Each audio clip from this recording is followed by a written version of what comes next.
નમસ્કાર દર્શક મિત્રો, સર્વેને મારા જય શ્રી કૃષ્ણ. મિત્રો, આજના આ વિડીયોમાં આપણે સાંભળીશું પુત્રદા એકાદશીની વ્રત કથા.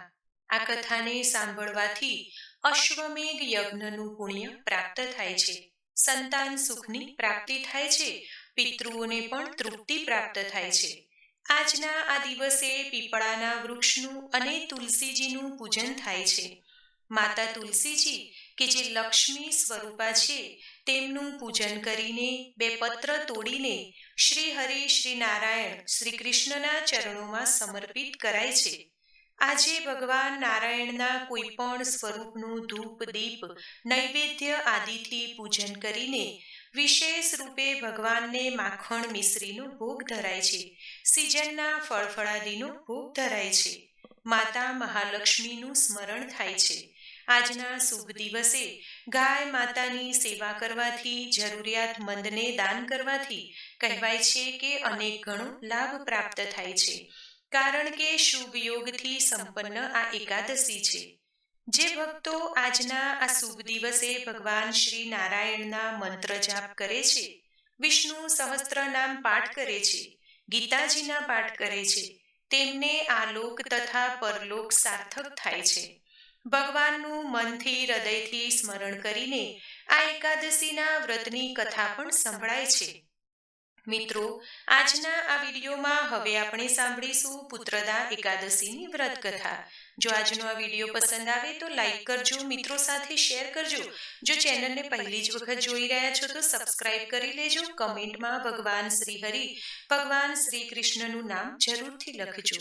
હે દેવકી પુત્ર ગોવિંદ, વાસુદેવ, જગન્નાથ શ્રી કૃષ્ણ, મને તમારા જેવો સુંદર અને ગુણવાન સંતાન પુત્ર પ્રાપ્ત થાય, હું આપની શરણમાં છું. બોલો ભગવાન શ્રી કૃષ્ણની જય. પુત્રદા એકાદશીની વ્રત કથા.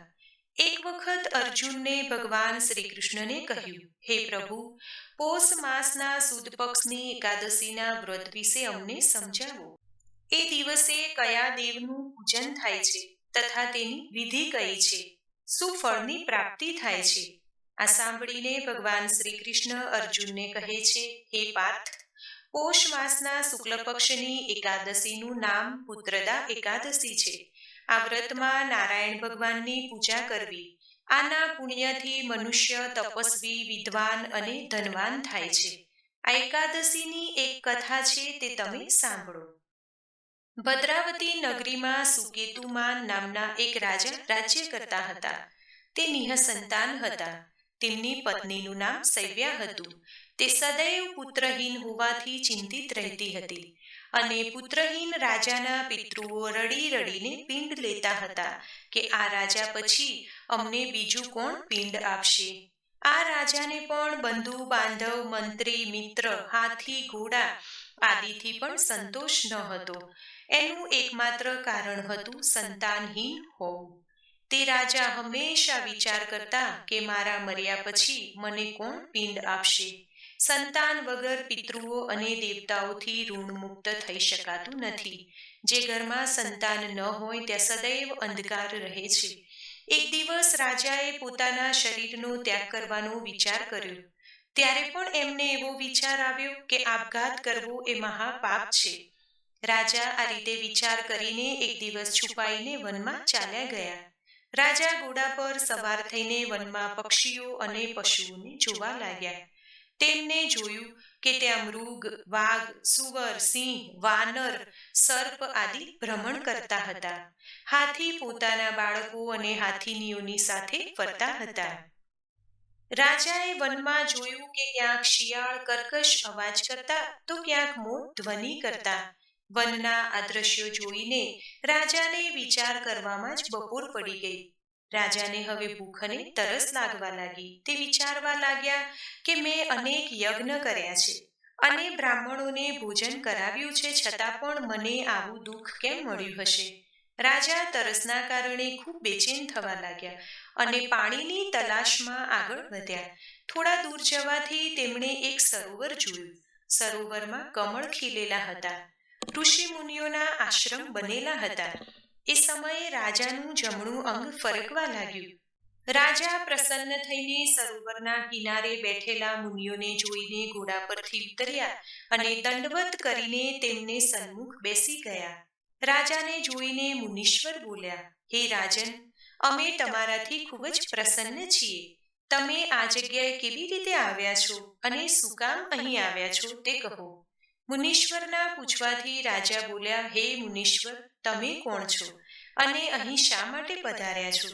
ત્યારે મુનિઓ બોલ્યા, હે રાજન, આજે સંતાનની ઈચ્છા કરનારને ઉત્તમ સંતાન આપનારી પુત્રદા એકાદશી છે. અમે લોકો વિશ્વદેવ છીએ અને અહીં સરોવરમાં સ્નાન કરવા માટે આવ્યા છીએ. પછી રાજા બોલ્યા, હે મુનીશ્વર, મારે કોઈ પણ સંતાન નથી. જો તમે મારા પર પ્રસન્ન હો તો એક સંતાનનું મને વરદાન આપો.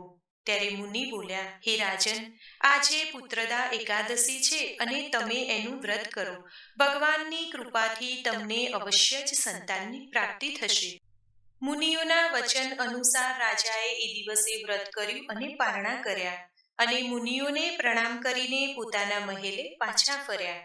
થોડા સમય પછી રાણીએ ગર્ભ ધારણ કર્યો અને 9 માસ પૂરા થતા સુંદર સંતાનને જન્મ આપ્યો. તે રાજકુમાર મોટો થતા અત્યંત વીર, ધનવાન, યશસ્વી અને પ્રજાપાલક થયો. ભગવાન શ્રી કૃષ્ણ અર્જુનને કહે છે, હે પાર્થ, સંતાનની પ્રાપ્તિ માટે આ પુત્રદા એકાદશીનું અનેરું મહત્વ છે. જે મનુષ્ય આના મહાત્મ્યની કથા શ્રવણ પઠન કરે છે તેને પણ સંતાનની પ્રાપ્તિ થાય છે અથવા સંતાન યોગ બને છે અને અંતે વૈકુંઠ ધામને પ્રાપ્ત કરે છે. આ પુત્રદા એકાદશીની કથા સાંભળવા માત્રથી જ અશ્વમેઘ યજ્ઞનું ફળ પ્રાપ્ત થાય છે. એવી જ રીતે ભવિષ્યોત્તર પુરાણમાં પોષ માસના શુક્લ પક્ષની પુત્રદા એકાદશીનું મહાત્મ્ય કહેલું છે. બોલો ભગવાન શ્રી લક્ષ્મીપતિની જય.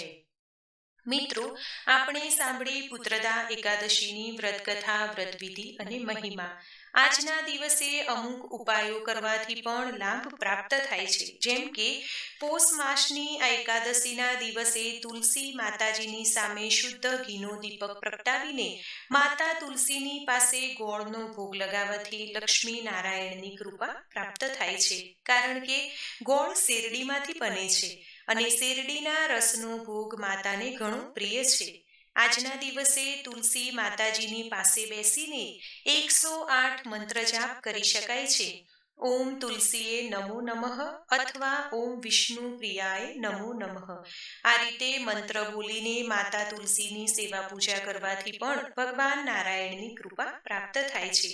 તુલસી માતાજીને સાક્ષાત લક્ષ્મીજીનું સ્વરૂપ માનવામાં આવે છે.